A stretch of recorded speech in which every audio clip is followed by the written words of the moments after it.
우리나라랑 너무 역사가 비슷하다. 청나라의 원군 요청에 프랑스의 원군 요청에 이렇게 외세가 들어오면서 베트남도 전 세계의 각축장이 되게 됩니다. 그랬을 때 그냥 가만히 있지 않았다. 그래서 저항운동, 독립운동을 우리나라와 마찬가지로 끊임없이 했는데요. 첫 번째 단계는 유교적인 근황운동, 다시 임금님을 이제 옹립하는 근황운동으로 시작했다가 안 돼서 그 다음에 서양 근대화, 실력을 양성하자. 그리고 마지막에는 호치민 중심의 공산주의 저항운동으로 이어지게 됩니다. 그래서 첫 번째 근황운동의 대표적인 것, 이 하뭉이 황제라는 분이 계세요. 그래서 이분은 베트남의 마지막 왕족 중에 유일하게 마지막 왕족이 거의 이완용이라고 불릴 정도로 외세를 끌어들였기 때문에 베트남 사람들에게는 아주 인기가 없다 그랬잖아요. 그런데 황족인데도 독립운동을 주도적으로 하신 분이세요.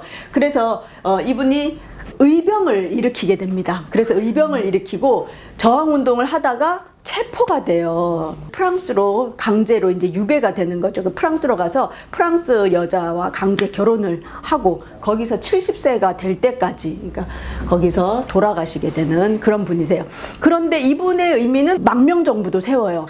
그래서 보면 우리도 왜 고종을 피신시켜가지고 망명정부 세우려고 막 했잖아요. 그러한 노력들, 베트남에서는 항상 정치적으로 역사적으로 유명한 인물이 나오면 뭐가 생긴다? 거리가 생긴다. 그래서 하뭉이 거리가 있습니다. 그래서 지나가시다가 또 찾아보시면 알 수 있을 거고요.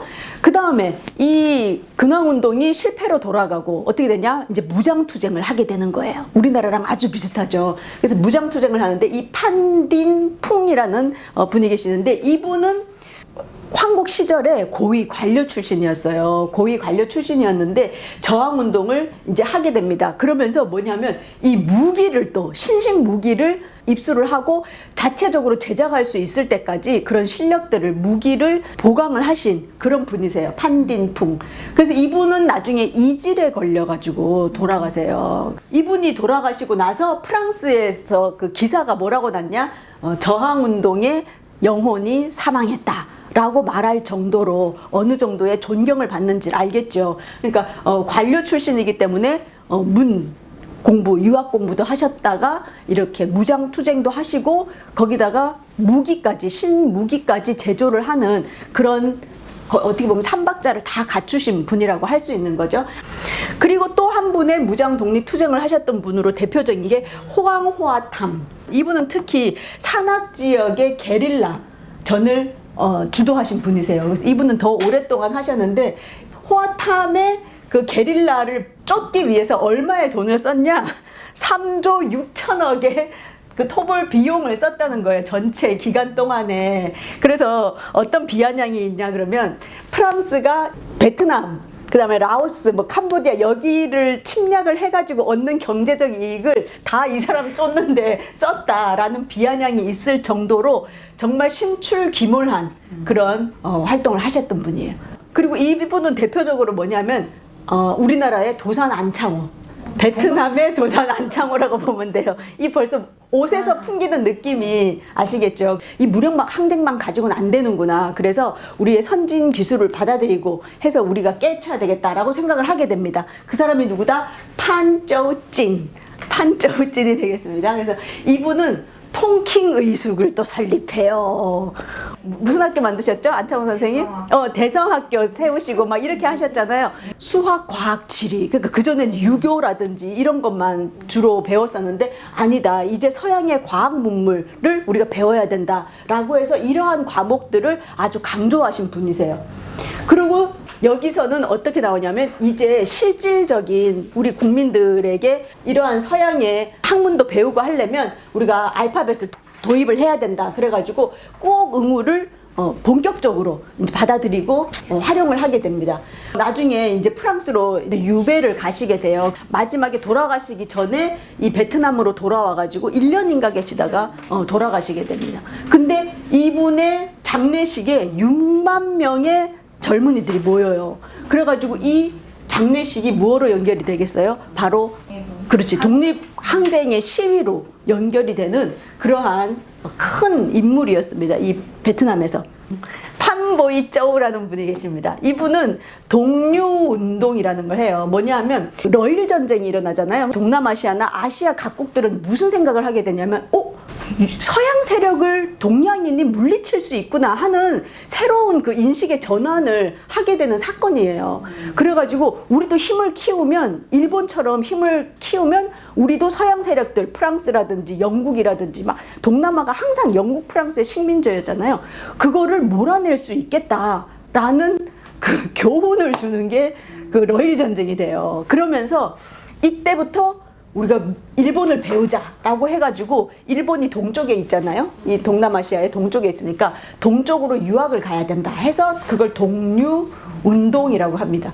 광복회도 조직하고, 또 뭐를 조직하냐면 우리나라의 의열당 같은 걸 조직을 해요. 그래가지고 이러한 그 학문적인 공부를 하는 속에서도 무장투쟁을 이어나가는 그런 분이십니다. 거기다가 책을 써. 우리가 잘 알고 있는 월남망국사라는 책을 이분이 쓰시게 됩니다. 판보이 쪼우가 1939년에 발행된 한국혼이라는 책에 다음과 같은 말을 썼다고 합니다. 한국과 우리 월남은 아시아 형제국으로 인종과 학통이 같더니 이제는 고통마저 같구나, 이렇게 얘기하면서 이제 한국의 독립운동의 그 흐름도 알고 있었던 거죠. 그래서 판보이 쪼우라는 학교가 있습니다. 지금도 이 사람의 그 정신을 기린 학교가 지금도 있을 정도로 이분의 그런 어떤 교육, 이러한 정신들이 남아 있어요. 그래서 이것은 바로 서전서수, 이상설의 서전서수가 아주 비슷한 그런 모양을 가지고 있다. 그래서 닮은 꼴이다. 이 저항운동에서도 아주 비슷한 모양이 나타나고 있습니다. 그래서 이러한 인물들은 조금 알아볼 필요가 있겠다. 이렇게 이제 두 번째까지 저항운동을 했어. 그러다가 이제 세 번째 단계는 뭐냐? 이제 소련이라든지 이런 데서 많이 이 독립운동을 지원을 해주게 되잖아요. 그러면서 공산주의를 받아들이는 거예요. 그래서 여기서 이제 우리나라를 비롯한 이 아시아 국가들이 공산주의를 받아들이는 것은 일본에 저항하는 하나의 방편으로, 독립운동의 하나의 방편으로 받아들인 것이 공산주의라는 것을 우리가 알 수가 있습니다. 이 호치민을 통해서. 이 호치민이라는 분은 이제 뭐 호지명 이렇게도 부르기도 하고, 베트남 독립의 아버지, 1890년에 태어나서 1969년, 그러니까 우리나라처럼 베트남 전쟁 중에 사망을 하시게 되는 거죠.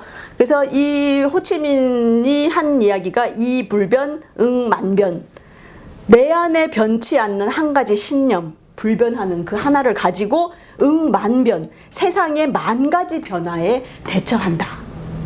일심 뭐 이런 거겠죠. 가장 그 격동기에 태어나잖아요. 그러니까 어쩔 땐 이 나라가 도와주고, 어쩔 땐 이 나라가 도와주고, 또 배신하고, 또 이 이념이 있고, 그런 속에서 살다 보니까 뭐예요? 하나 흔들리지 않는 그 마음을 가지고 있어야지 이 세상이 변할 때 휘둘리지 않고 끝까지 응전할 수 있다라는 마음을 가진 게 이불변 응만변이라는 어록이 있습니다. 그리고 밑에는 뭐라고 썼냐? 나를 이끈 것은 공산주의가 아니라 애국심이었다. 그리고 호치민이 지금도 영웅인 이유가 있는 거죠. 근데 이 호치민은 이름이 너무 많아. 본명은 응우엔 신꿍. 그 다음에 이분의 이름이 170개였대요. 왜냐하면 전 세계를 돌아다닌 데다가 너무 많이 도망 다니고, 보통 우리가 알려져 있는 이름은 50개 정도 된다고 합니다. 그래서 처음에 태어날 때는 응우엔 신꿍, 그 다음 나중에 응우엔 아이꾸옥이라는 이름이 유명한데, 이 아이꾸옥은 한자로 쓰면 애국이에요. 그러니까 우리나라 말로 치면 이름이 김애국 정도 되는 거야. 얼마나 애국심이 있었는지 이름에 그런 뜻을 넣어서 만들었던 이름이 응우엔 아이꾸옥입니다. 자, 이분의 삶을 한번 보겠습니다. 아버지는 지역의 훈장 선생님이었어요. 그러니까 지식인이었던 거죠. 근데 되게 깨신 분이야, 이 아버지가. 그래가지고 처음에는 이제 유교 공부를 했는데, 공부를 하다가 이 아버지가 생각해보니까 프랑스군이 막 들어오고, 야, 이제는 유학만 파서는 안 된다. 공자 맹자만 파면 안 되고 프랑스어를 공부해가지고 서양의 것을 배워야 된다. 라고 해서 어디에 입학을 시키냐면 프랑스 학교에 입학을 시켜요. 이 유교 훈장 선생님이. 프랑스 학교에서 이 피가 있었던 것 같아.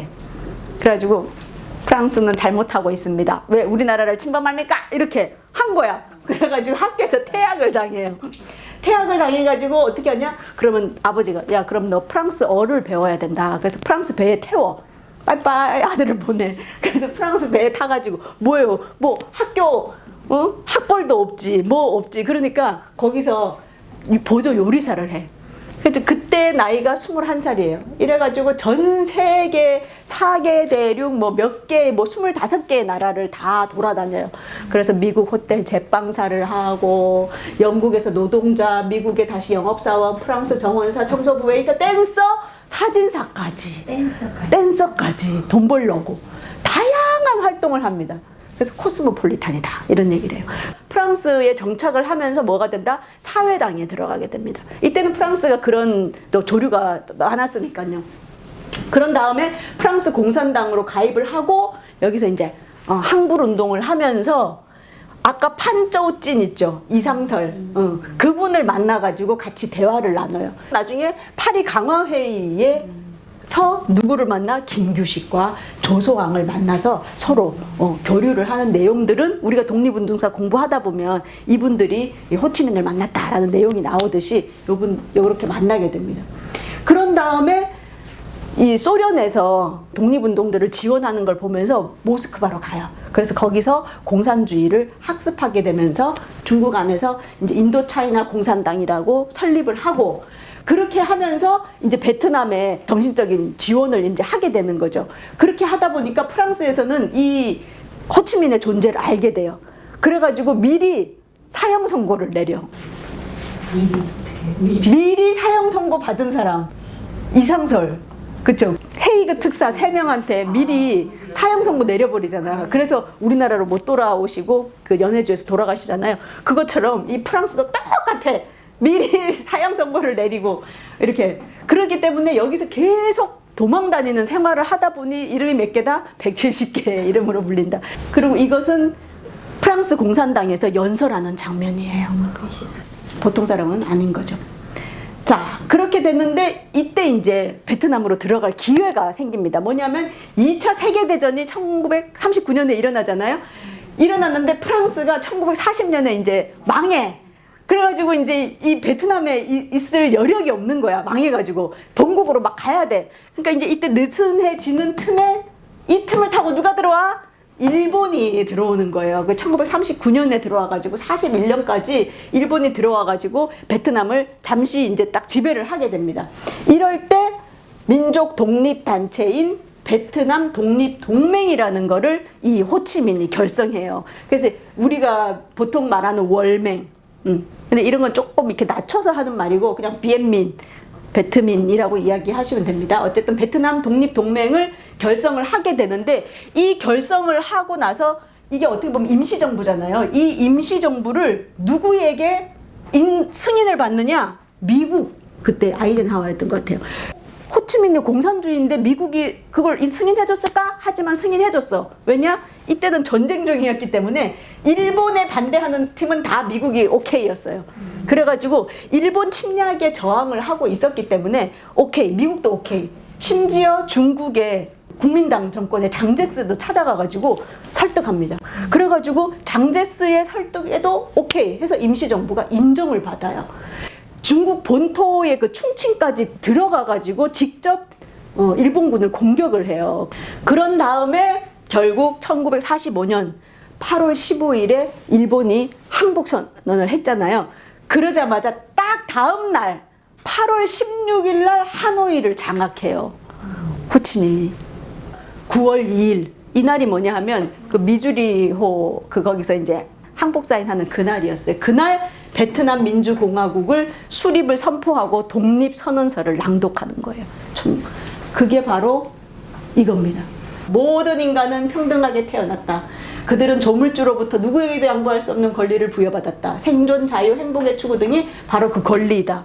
이게 뭐랑 똑같냐면 미국 독립선언서 앞부분하고 똑같아요. 처음에 이렇게 시작해. 모든 사람은 평등하게 창조된다는 것. 그들은 창조주로부터 양도할 수 없는 일정한 권리를 부여받는다는 것. 그리고 이에는 삶, 자유 및 행복 추구 등이 포함된다는 것. 뭐 이래가지고 뭐 하는 것을 믿는다. 이렇게 시작하거든요. 미국 독립선언서. 뭐냐 하면 이 호치민은 미국을 좋아했어요. 승인해줬잖아. 승인해주고 어떤 생각을 했냐면 이 사람이 세계를 돌아보니까 세계는 역시 힘의 논리구나 하는 걸 알았어. 그래서 지금 보니까 미국이 제일 힘이 센 거야. 그러니까 미국하고 친해져야 되겠구나. 같이 OSS 부대원이랑 같이 활동을 했거든요. 그러니까 미국하고 같이 협력해서 일본을 패망시켰기 때문에 미국을 좋아했어요. 그런데 세상은 그렇지가 전혀 않았어. 이제 1945년에 그렇게 이제 공화국을 성립했잖아요. 근데 46년에 이제 인도차이나 전쟁이 일어나게 됩니다. 그 중에 첫 번째 전쟁을 알아보겠습니다. 1, 2, 3차 전쟁인데 인도차이나 1차 전쟁은 어디랑 했냐? 프랑스. 2차 전쟁은 어디랑 했냐? 미국. 3차 전쟁은 어디랑 했냐? 중국이에요. 진짜 세계에서 힘센 나라 넘버 1, 2, 3야. 근데 다 어떻게 됐어? 이겼어? 다 베트남이 이겼어. 너무나 많은 피해를 입었어요. 그걸 이겼다고 할 수는 없지만 어쨌든 강대국이 다 물러갔어요. 인도차이나 1차 전쟁을 알아보겠습니다. 이거는 1946년에서 54년까지 우리나라 전쟁 끝나고 그 다음 해까지 8년에 걸친 프랑스와의 대전이 있었어요. 이 프랑스가 또 들어와. 야, 이제 일본 물러갔으니까 옛날에 우리 거였어. 프랑스가 80년 정도 베트남을 지배하고 있었잖아요. 그러니까 다시 슬쩍 또 오는 거예요. 이런 뻔뻔시러울 수다. 그래가지고 와가지고 이 베트남 북쪽은 이 호치민이 안전되게 이제 가지고 있으니까 이 남쪽을, 중부와 남쪽을 코친차이나 공화국이라고 괴뢰 정부를 설립을 합니다. 그런데 아까도 얘기했지만 중국은 그때는 장제스 군이 셌어요. 그래가지고 좀 어떻게 자유민주주의를 이렇게 옹호하는 그런 분위기였어. 그런데 어떻게 됐냐면은 49년에 마오쩌둥이 승리했어요.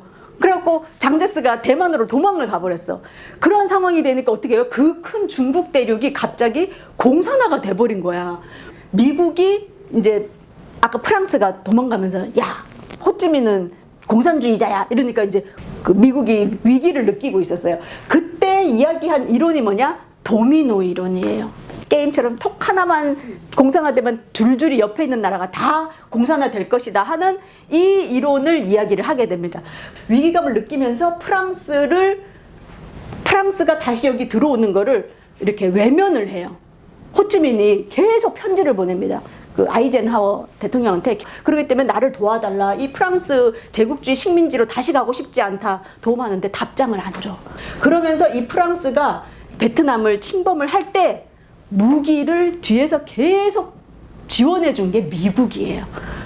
그런데다가 결정적으로 요 사이에 50년에 미국의 메카시즘이라는 거 들어보셨죠? 이 메카시라는 사람이 이제 입지전적인 인물인데 어쨌든 이 사람은 뭐냐면 이제 그 국회의원이 되잖아요. 국회의원 돼가지고 맨날 가방에 뭘 들고 다니면 내가 정리 이거 가지고 있어. 리스트를 가지고 있어. 여기에 빨갱이들이 다 들어있어. 이거예요. 2차 대전이 끝나고 나서 지금 소련, 중국 막 지금 다 이렇게 되어 있는데 우리 미국 안에 미국의 국회의원, 뭐 정부 요원, 뭐 그다음에 뭐 정치인, 교수 이때 엮여 들어간 사람이 찰리 채플린.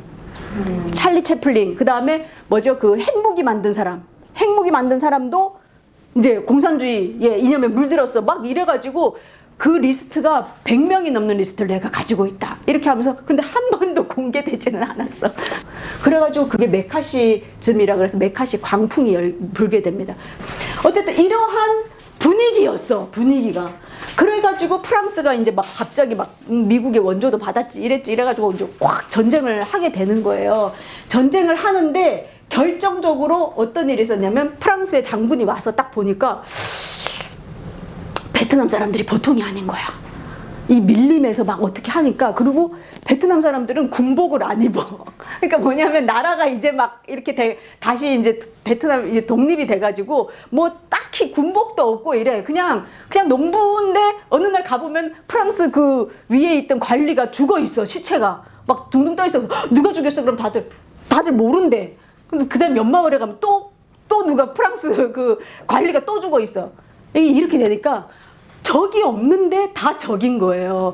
그러다 보니까 이거 우리가 못 이기겠다 생각을 한 거야. 그리고 밀림에서 몇 번 해봤는데 안 되는 거예요. 지리도 모르고 여러 가지. 그래서 어떻게 하냐.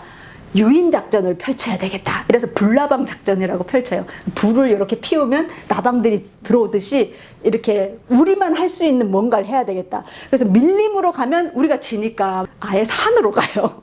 산으로 가. 어디로 가냐? 디엔비엔 푸라는 곳으로 갑니다. 디엔비엔 푸가 어디 있냐? 여기에 있어요. 요 끝에 라오스와의 국경 지역에 있는 여기에 디엔비엔 푸라는 산이 있었어요. 그래갖고 다 산이고 분지야. 분지 지역인데 이 분지 지역에다가 이 프랑스에서는 비행장을 설치를 하고 프랑스 군인들을 2만 명을 갖다가 수송을 해요. 이 산이 너무 높고 험하기 때문에 베트남 사람들이 올라오지 못할 것이다 라고 생각을 했어요. 그리고 한쪽은 되게 오솔길, 무슨 진흙탕 같은 오솔길만 있는 곳이었어. 그래서 사람들이 접근할 수 없기 때문에 우리가 베트남이 다 보이는 아래로 깔면서 이곳을 점령해야 되겠다라고 한 거야.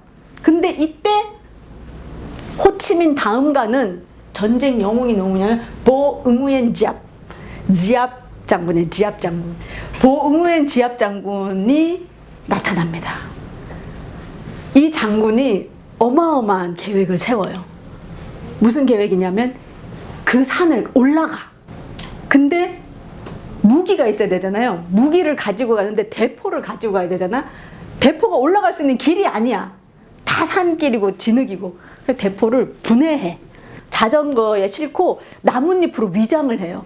그래가지고 그 길을 올라가요. 근데 길도 없잖아. 그 길은 그 어린 애들하고 여자들이 길을 만들어. 근데 프랑스 군들이 모르게 가야 되잖아. 밤에 주로 가, 밤에. 그리고 올라가는 도중에 쉬면서 가야 되는데 밥을 해 먹으면 연기가 나잖아요. 생쌀을 씹으면서 가요. 하루에 50m를 걸어가지고 800m짜리 산을 타고 올라가는 거야. 그러니까 뭐냐면 프랑스인들은 상상을 못한 거예요. 진짜 그럴 일이 있으리라고. 근데 그 일을 해냈어. 누가? 이 베트남 사람들이 다 해낸 거예요. 이렇게 길을 만들어서 여자들이 다 이렇게 길을 만들었잖아? 그러면 이제 이렇게 자전거에다가 이거 분해해가지고 포탄을, 이거 연결이 돼가 줄줄이 이 많은 사람들이. 근데 이거는 넓은 길, 밑에 길이고 위에 있는 길은 어떤 길이 나오냐면 이 보세요. 이 산길인데 이 포를 움직여요. 이 포를 움직이는데 이렇게 사람들이 막 해가지고 산길을. 그래갖고 뭐라고 하냐면 30cm 옮기고 조금 쉬고 30cm 옮기고 쉬고 그랬대. 이 인간이 할 수 있는 일이 아닌 거야. 그러니까 유럽 사람들이 기가 찬 거죠. 어느 날 딱 산에 보니까 산 중턱에 뭐가 삥 나오는데 대포가 나오는 거야. 아니 저 산에 어떻게 대포가 있을 수 있어? 알고 봤더니 이렇게 해가지고 위에서 용접해서 붙여갖고 포를 만들어내는 거야. 그래서 제일 먼저 뭘 파괴할게요? 활주로를 폭격을 해버렸어요. 그러니까 게임 끝났어. 더 이상 지원을 할 수가 없는 거예요. 그래서 프랑스군은 전체 이 1차 전쟁에 50만 명이 처음에 왔는데 프랑스 본토가 이제 제2차 세계대전 이후에 재건해야 되지, 사람도 없지, 거기다가 여론이 엄청 안 좋아진 거야. 근데 거꾸로 이 베트민군은 사기 충천, 호치민, 그래갖고 게릴라전 무조건 이긴다, 막 압도적인 지지를 받고 있는 정부고. 그런 다음에 이 아까 말했지만 마오쩌둥이 어떻게 됐어요? 공산군으로 딱 변하면서 어떻게 돼? 이 베트남을 지원을 하게 된 거야. 그러니까 소련군과 중공군의 이 무기 지원까지 받았지. 이래가지고 전쟁에서 결국에는 베트남이 승리하게 됩니다. 그 사람이 이분이에요. 이분이 얘기한 거는 삼불 전략이다. 첫 번째, 적이 원하는 시간에 싸우지 않고, 적이 좋아하는 장소에 싸우지 않고, 적이 생각하는 방법으로 싸우지 않는다. 딱이죠. 근데 이분이 103살까지 살았어요. 103세 살았어. 얼마 전에 돌아가셨어요. 우리나라에서 이게 오셔가지고 한국과 베트남은 공통점이 많다. 그래가지고 뭐라고 얘기했냐? 두 나라는 이민족의 침략을 받았지만 어떤 경우에도 근본을 잊지 않고 살아왔다. 이런 공통점을 살려 서로 굳게 손잡고 나아가자. 영원한 원수는 없다. 현재가 중요하다. 과거에 매여 있으면 발전이 없다. 보응웬 지압 장군의 명언이 되겠습니다. 이게 지금 베트남이 가지고 있는 마인드예요. 호찌민이 우리에게 친구로 온 사람은 친구로 맞이할 것이고, 우리를 침범하러 총을 들고 온 사람은 총으로 응대할 것이다. 그건 거예요. 그래가지고 이게 뭐냐면 식민지가 종주국과 싸워서 이긴 최초의 사례. 게릴라전, 국지전이 아니라 국가 대 국가의 전투로 인해서 물러난 최초의 승전이 되겠습니다. 그래가지고 1954년에 결국은 스위스 제네바에서 협정을 맺어요. 협정이 맺어서 어떻게 돼? 남북 17도선이 그어지는 거예요. 이 제네바 협정에서 우리나라는 38도선 이렇게 그렇게 그어지듯이 여기는 17도선이 그어지게 됩니다. 그래서 이제 54년에 그렇게 이제 해가지고 프랑스가 물러났어. 그러면 이제 이 나라 사람들끼리 잘 살면 되는데 절대 그렇게 강대국들은 놔두지 않죠.